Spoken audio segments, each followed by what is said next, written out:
मित्रों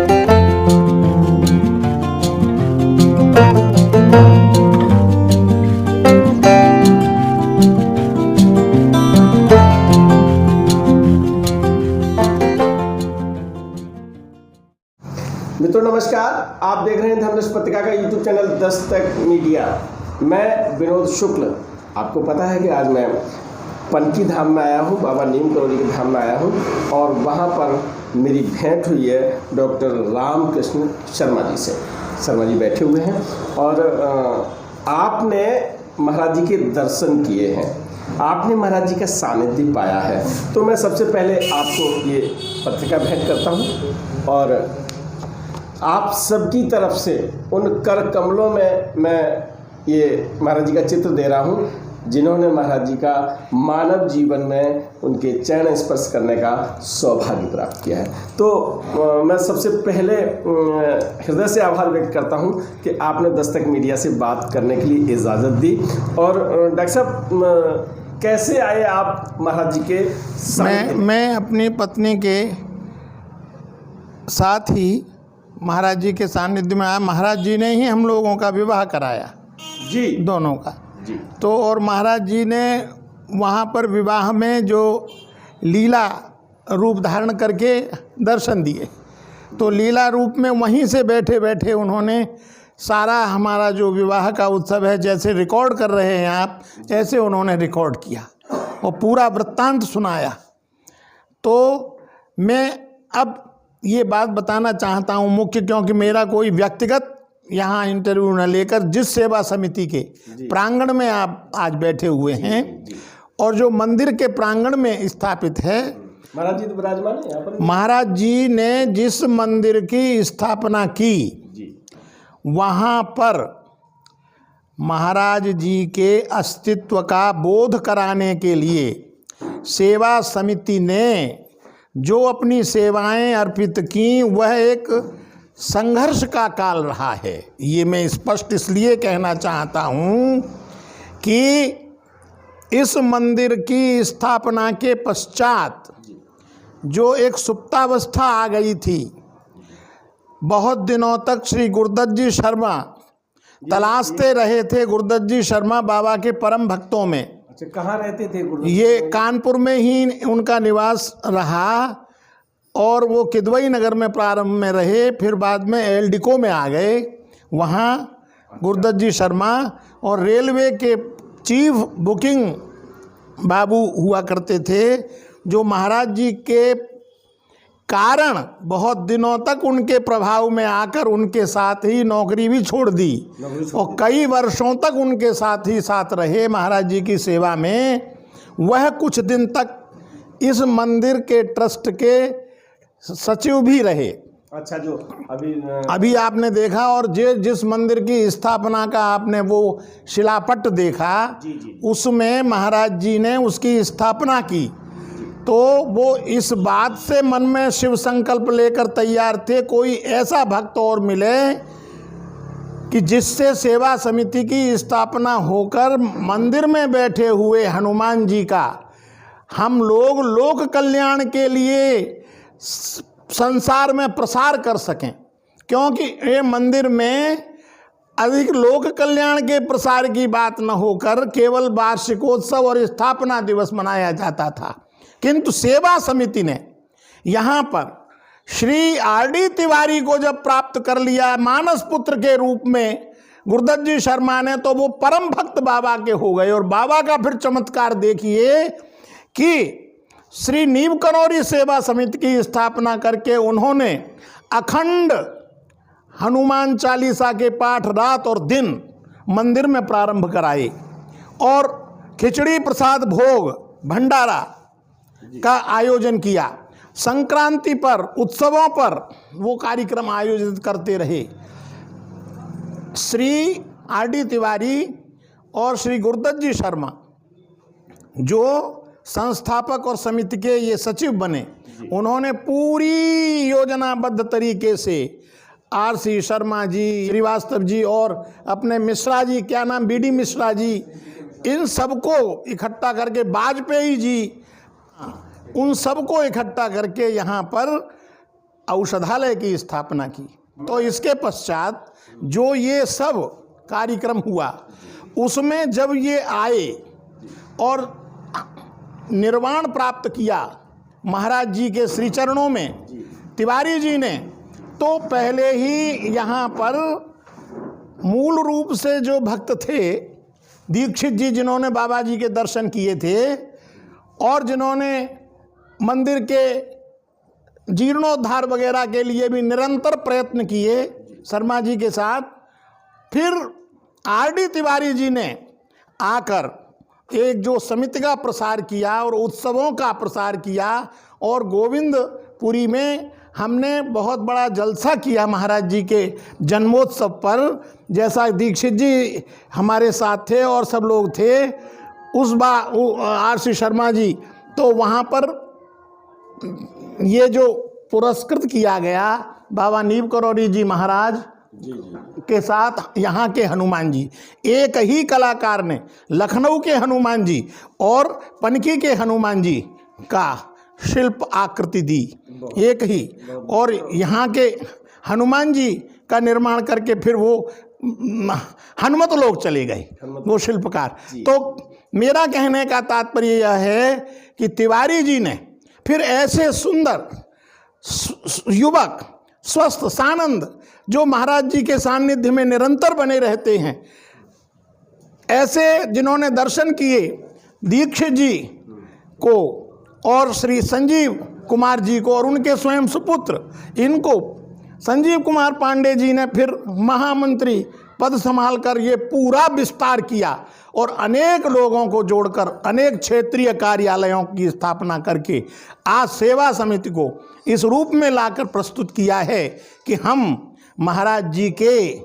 प्रति निरंतर भक्तों और श्रद्धालु जनों से अभिमंडित होकर बड़े गौरवान्वित हो रहे हैं कि उनका परिवार निरंतर श्री समृद्धि की ओर बढ़ रहा है। और अभी कुछ कोरोना की वजह से कुछ सेवा की कमी थोड़ी हुई, लेकिन पुनः हमारे हनुमान चालीसा का शुभारंभ होने जा रहा है। फिर से हम लोग खिचड़ी का वितरण करेंगे प्रति मंगलवार को, और इस प्रकार के कंबल वितरण करना, नीम करौरी जाकर यहाँ पर वितरण करना, यहाँ आई कैंप लगाना, ये सब सेवा समिति कर रही है। और कैंची धाम से जुड़कर यहाँ का जो सेवा समिति ने विकास किया है वह अद्भुत है, विलक्षण है। ये हमारे सेवा समिति के स्वर्गीय मंत्री और वर्तमान महामंत्री श्री संजीव कुमार पांडे और अध्यक्ष श्री दीक्षित जी की निरंतर सेवा से और इनके द्वारा आयोजित किए जाने वाले कार्यक्रमों में आगंतुकों के मन में जो भाव समर्पित होने का है, वो महाराज जी की असीम कृपा है जिससे कि वो लोग आ रहे हैं। मैं अकिंचन हूँ, मुझको भी महाराज जी पकड़े हुए हैं, वो छोड़ते नहीं हैं, जब पकड़ लेते हैं तो छोड़ते नहीं हैं।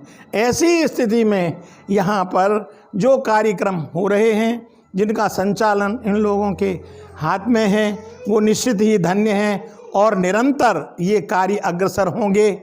सेवा समिति के बड़े ही प्रोजेक्ट हैं, तो हमारे वर्तमान में अध्यक्ष श्री और महामंत्री श्री पांडे जी आपको और भी विस्तार से बताएंगे। मैंने तो पृष्ठभूमि बताई और एक दृश्य और बता रहा हूँ कि जो अच्छे सिद्ध पुरुष होते हैं उनके प्राण नेत्रों से जाते हैं। तो जब महाराज जी के साथ निर्वाण हुआ, महाराज जी के श्री चरणों में शरीर छोड़ा, तो आदरणीय तिवारी जी के चेहरे पर मुस्कान और आंखें खुली हुई, तो उनका जो स्वरूप था वो देखने योग्य था।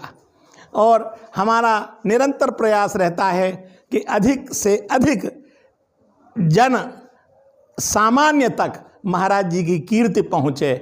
इन्हीं शब्दों के साथ मैं अपनी वाणी को विराम दे रहा हूँ। मैं आपको विराम देने नहीं दूंगा।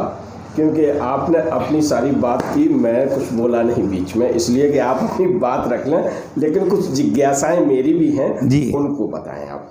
आपने बहुत विस्तार से बताया कि किस तरह से आपकी समिति काम कर रही है। मैं आपसे ये जानना चाह रहा हूँ कि आपका जब विवाह हुआ है ना, तो विवाह पूर्व आपकी धर्मपत्नी महाराज जी के दर्शन कर चुकी थी।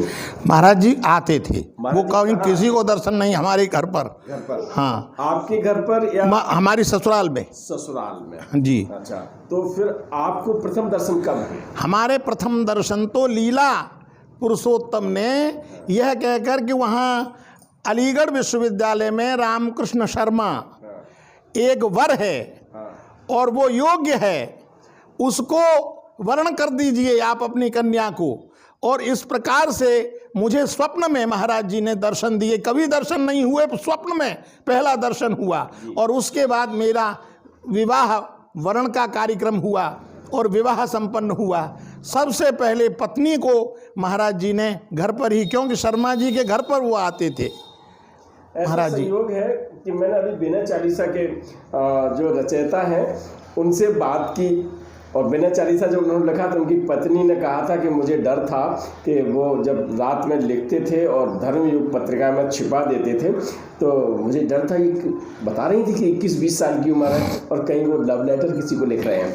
तो वो आज महाराज जी की के लिए अनुपम कृति है, और विनय चालीसा हनुमान चालीसा मैं बता चुका हूँ। यहाँ पर भी डॉक्टर रामकृष्ण शर्मा जी से बातचीत हो रही है, तो वो भी बता रहे हैं कि प्रथम दर्शन मुझे स्वप्न में हुए, और वो भी पत्नी के भाग्य से। तो आप भी सावधान रहिएगा, पत्नी का भाग्य आगे चलता है। ठीक है, मैं आगे बात बढ़ा रहा हूँ। शर्मा जी, आपको दर्शन हुए आप जब वहाँ पढ़ा रहे थे। हाँ। तो यहाँ पर आपके ससुर साहब पूज्य गुरुदत्त शर्मा जी वर की तलाश में थे, तब उन्होंने उन्हें बता दिया कि वहाँ जाओ, वहाँ वो लड़का है। हाँ। ढूंढ के दे दिया। हाँ। ऐसा आजकल भी करते हैं क्या महाराज जी? नहीं, आजकल नहीं कर रहे हैं। आजकल यदि कोई भक्त इस प्रकार की प्रस्तुति करता है तो महाराज उसका मार्गदर्शन अवश्य कर देते हैं। अच्छा, आजकल भी मतलब वो अपनी ऑन ड्यूटी है। हाँ। अनंत यात्रा के बाद भी हाँ। ड्यूटी पर है। हाँ। अच्छा बताइए, आप चलिए शादी की बात हो रही है, तो आपको जब ये स्वप्न हो गया, इसके बाद शर्मा जी आपके घर पे गए हो? जी जी। तो फिर शादी की बात कैसे फाइनल हुई? शादी की बात जो थी वो उनके जो भाई थे वो हमारे पास आए और हमारे पिताजी से वो मिले, और उसके बाद उन्होंने कहा कि ये संत शिरोमणि बाबा नीम करौरी महाराज के भक्त की कन्या हैं, आप इसे। तो महाराज जी हमारे तीर्थ सुकर क्षेत्र सोरों में पहुंचकर वहाँ पर भंडारा कर चुके थे। तो हमारे पिताजी को और हमारे ताऊ जी को उन्होंने दर्शन दिए थे। मतलब पहले से आप सोरों के रहने वाले? हाँ हाँ। चलिए, शर्मा जी सोरों के रहने वाले हैं।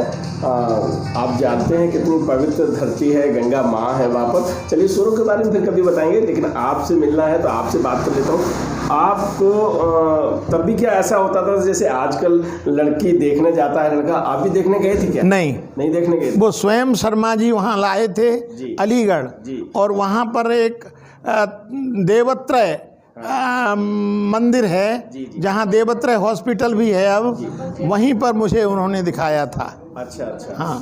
तो आप? मैं अलीगढ़ में पढ़ता था उस समय। अच्छा, तो आपको जब सपना हो गया तो सपना में कभी ये नहीं सोचा कि पता नहीं सपने तो आते जाते रहते हैं? नहीं, मैंने यूँ नहीं, इस प्रकार से हुआ कि बड़ा विलक्षण ब्रह्म मुहूर्त में ये दिव्य दर्शन देकर महाराज जी ने मुझे कृतार्थ किया। और उसके बाद में जब मैं स्मृत सुधा का संपादक बना, तब वो स्मृत सुधा को भी पढ़ते हुए उन्होंने दिव्य दर्शन दिया विवाह के पश्चात। विवाह के पश्चात ये किस वर्ष की बात है? ये सन 75 की बात है। सन 75, यानी महाराज जी चले गए थे। हाँ। सपने में दर्शन दिए। उसमें आपने साक्षात दर्शन कब किए? हमारे साक्षात दर्शन नहीं हुए। आपको साक्षात दर्शन? हाँ, मैं तो इसको साक्षात दर्शन विवाह 73 में हुआ था। 73 में हुआ था? हाँ। तारीख तो याद होगी आपको? 24 जून में हुआ था। 24 और महाराज जी सितंबर में, महाराज जी गए हैं 11 सितंबर को, 11 सितंबर 1973 में। शादी में आए थे महाराज जी? महाराज जी, मैं बता रहा हूँ आपको जी, जी, जी, कि मेरे पिताजी ससुर साहब से ये कहा कि शर्मा जी ये हो रहा है तेरे यहाँ, ये हो रहा है तेरे यहाँ, ये हो रहा है। रात भर वो जगते रहे और वह विवाह का जैसे आप कोई वो लेते रहे वीडियोग्राफी इस तरह से। उस दिन वो कहाँ थे? धाम वृंदावन में, वृंदावन धाम। वृंदावन धाम थे। मित्रों, महाराज जी वृंदावन धाम में बैठे थे और आपका विवाह संपन्न हुआ और आप भी बाराती बन गए हैं आपकी यादों के साथ। मैं फिर मिलवाता हूं आपको शर्मा जी से। ये एपिसोड महाराज जी की पुत्री का विवाह, ठीक है ना? महाराज जी के भक्त और वो पुत्री आपको जीवन बाबा की पत्नी से मिलवाया था मैंने। तो जीवन बाबा की पत्नी को भी वो पुत्री मानते थे और जीवन बाबा भी अनंत भक्त थे, आप भी भक्त हैं। हालांकि आपको साक्षात दर्शन नहीं हो पाए मानव जीवन में, लेकिन उनका सानिध्य बहुत अच्छी तरह मिला हुआ है, क्योंकि जीवन काल में विवाह हुआ था और वो शामिल रहे थे, वो सब देखते रहे। ये अलग बात है कि भौतिक रूप से वो वृंदावन में थे। तो आज हम आपसे विदा लेते हैं, फिर मिलते हैं। राम राम। वीडियो पसंद आए तो लाइक कीजिए, शेयर कीजिए, सब्सक्राइब बटन पर क्लिक करके चैनल को सब्सक्राइब करें और बेल आइकन दबाना बिल्कुल ना भूलें, ताकि हमारे